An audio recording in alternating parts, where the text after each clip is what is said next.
you owe income tax, you have until August to make your payment. Yesterday, Minister Haidu and Dr. Tam provided an update on our latest modelling. And the good news is that Canadians are stepping up to keep each other safe. In fact, in many parts of the country, the curve has flattened, so we have to keep it up. We're seeing some progress because people from coast to coast to coast are making sacrifices and following public health rules, so let's stick to it.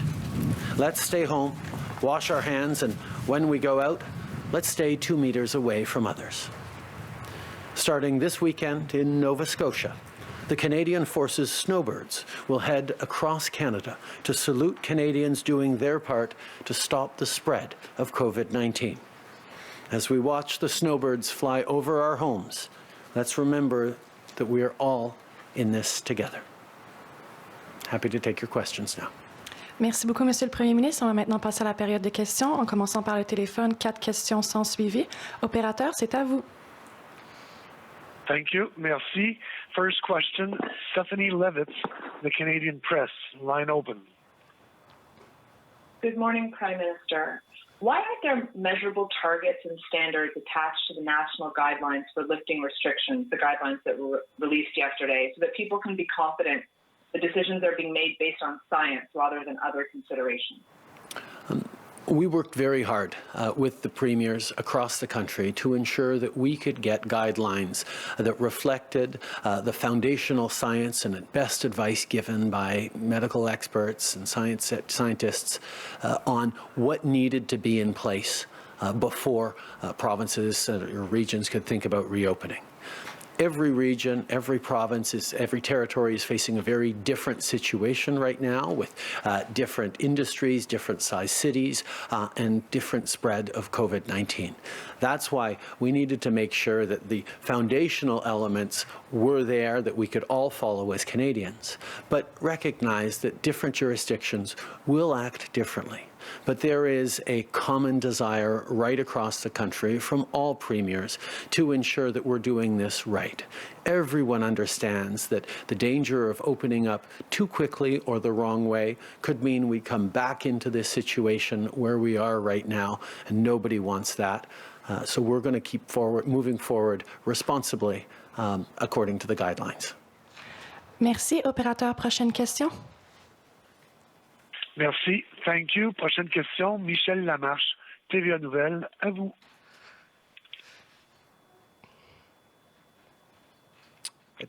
Oui, bonjour. J'aimerais vous entendre. Yes, I'd like you to comment on the agreement on the CERB that didn't happen with the other parties. Do you think it will be harder to have this policy adopted compared to the wage subsidy? And I'd also like you to comment on the request for financial assistance. Will you be providing the $150 million that is being requested by the CFL? First of all, I am confident that all opposition parties and members of Parliament know that we must support our students. This is immediate relief that is needed, since students don't know how they're going to find a summer job or how they're going to be able to pay their rent or buy groceries. So we need to support them now for the summer. We also need to support them so that when the fall comes around, they will be able to succeed. They will be able to pay their tuition and benefit from the work and experience they had during the summer. So that's why we brought in this emergency benefit for students. But that will happen also as a result of jobs that are being created for students who will be able to help the economy to recover. And I'm quite confident that even if the discussions continue with the parties, we must help students, and I'm confident that that will work. Now, with respect to the CFL, we are currently looking at how we can support various organizations. We recognize that this is an important issue for the League and for many Canadians, and we are continuing our discussions with them. We are continuing to engage with various sectors, industries and organizations who are facing disruptions because of COVID-19. The CFL has approached us about support. We know it's important to them. We know it's important to many Canadians, and those discussions are ongoing. Merci. Prochaine question, opérateur. Merci. Thank you. Prochaine question, Marie Vastel, Le Devoir. À vous. Oui, bonjour. Good morning. J'aimerais vous entendre sur, I'd like you to comment on the wage top-ups for essential workers. You promised to reach an agreement with the provinces so that those top-ups would come in. That was April 15th, and it's been 2 weeks since then. So where is the logjam? Now, since you have agreed with the provinces on support for commercial rent, where is the stumbling block in terms of those wage top-ups for essential workers? What is the problem, and with whom do you have a problem right now? Well, first of all, right across the country, all the provinces and all the premiers recognize that it is important to ensure that our essential workers can do their job, obviously in extremely difficult circumstances, so it's important to top up their wage, and that's a good thing for everyone. But this is something that's complicated because it will be delivered by the various provinces and territories, and they have different parameters and different needs when it comes to those essential workers. So we are completing our agreements with the various provinces at this time, and it's different from the commercial rent program that will be the same across the country. This particular program recognizes that there are differences between the provinces in terms of their essential workers, and it's important for everyone. So we hope to have good news to announce very soon. Dernière question au téléphone. Thank you. Merci. Next question, Kelsey Johnson, Reuters. Line open. Thank you, Prime Minister, for taking my question. I'm wondering, is Canada considering mandating meat plants to stay open like the U.S. President Donald Trump has done? We understand how important it is to ensure the supply of food to Canadians right across the country. And we're watching with interest and concern some of the issues facing meat producers and the supply chain across the agricultural industry.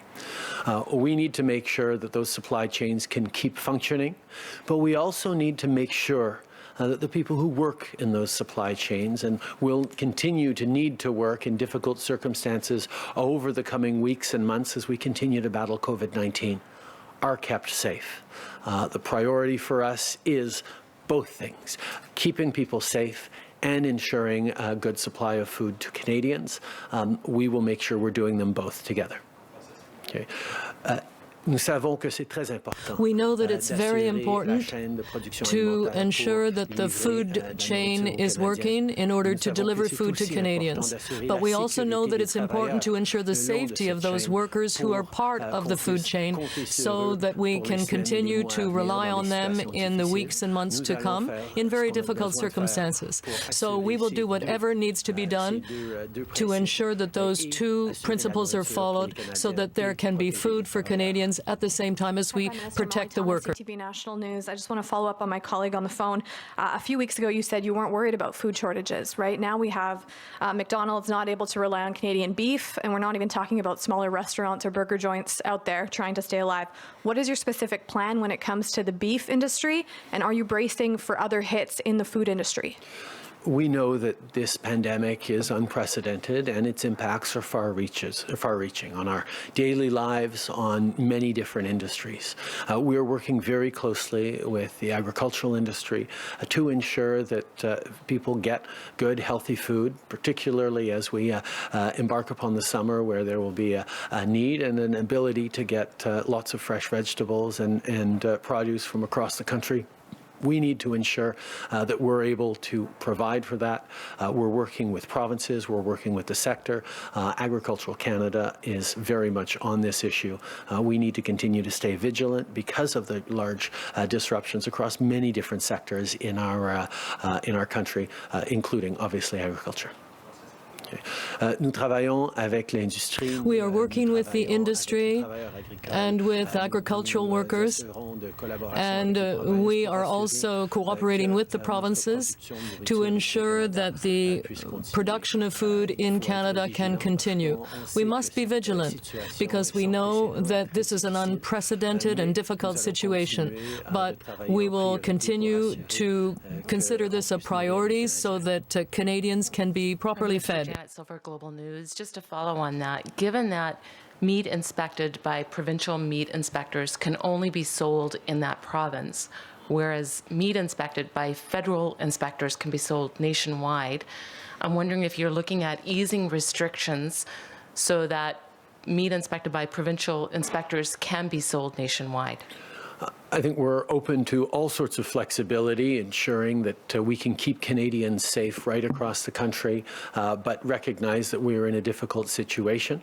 But as I understand it, the priority or the preoccupation and the challenges we're facing isn't as much around safety of the food produced, which continues to be ensured, but the safety of the workers working in those plants because of COVID-19.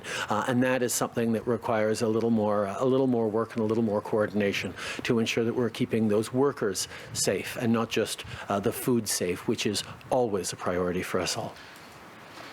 Good morning, Prime Minister. Slamish of GCBC. I want to go back to the federal guidelines for reopening. You talked about a common desire to get this right. Ottawa and the provinces have agreed on this criteria that actually talks about provinces needing to have support for human resources, support for vulnerable people, enough healthcare capacity. Do you think provinces that are pleading for volunteers and calling on the military to help meet that criteria? These are not federal guidelines only. These are federal provincial guidelines. We worked together, and I think it's something that we need to highlight because it's not often in this federation that the provinces and the federal government can come together as collaboratively as we have, not just on this particular issue, but over the past weeks in working with common goals and common desires to keep Canadians safe. And it really is something to note and to celebrate about Canadians that we are working together so effectively. Provinces have the responsibility of ensuring the safety of their citizens while they look at reopening, and we are comfortable that these guidelines lay out a roadmap that everyone can follow, the principles that will allow them to put in the measures that will keep their citizens safe while looking at reopening various parts of the economy carefully. Okay. I think it's important to point out that in a country where disputes between the federal government and the provinces are fairly frequent, it's quite incredible to see just how well all levels of government are working together. We are united in our desire to help Canadians and protect Canadians right across the country. And I think we can all be proud of this common approach that brings us together as governments and as citizens. So these principles are not federal principles. They are federal and provincial principles because we agreed on these basic principles that will ensure that we have the necessary measures in place before moving forward with the reopening of the economy right across the country. And I'm confident that we will all be working together to ensure the health and safety of all Canadians, particularly those on the front line. Radio-Canada, I'd like to know where you are in your thinking with respect to a mobile application Where do you draw the line between protection of people's privacy and the protection of citizens? Would you be in favor, for example, of something voluntary? I'd like to hear you comment on that. That's a very good question, and this is a reflection that is continuing. Now, I think that many Canadians would be open to the idea of providing some information that would normally not be provided simply because of this pandemic. But where do we draw the line? That is something that has not yet been established. There are a number of companies in various countries that are working on different approaches that are appropriate for their countries, and we are looking at various options. But I know that the basic principle, even in a crisis, is that Canadians want to protect their privacy and their own information. And as a government, we share that concern. So even in an emergency, we will be very careful about what we're going to ask Canadians. It might be possible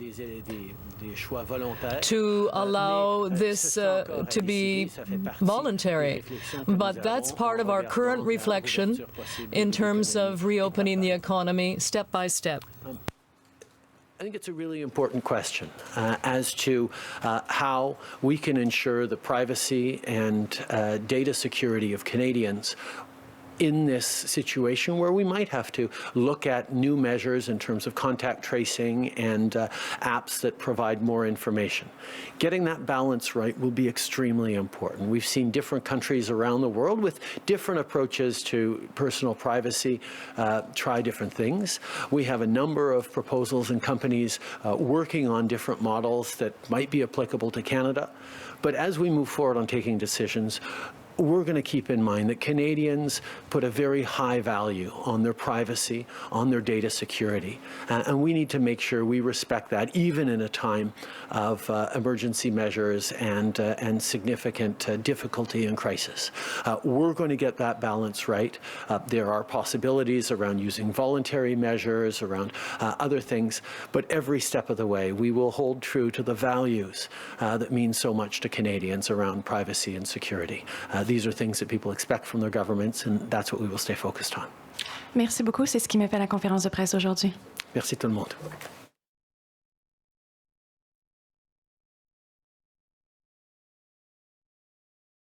We now join the following program in progress.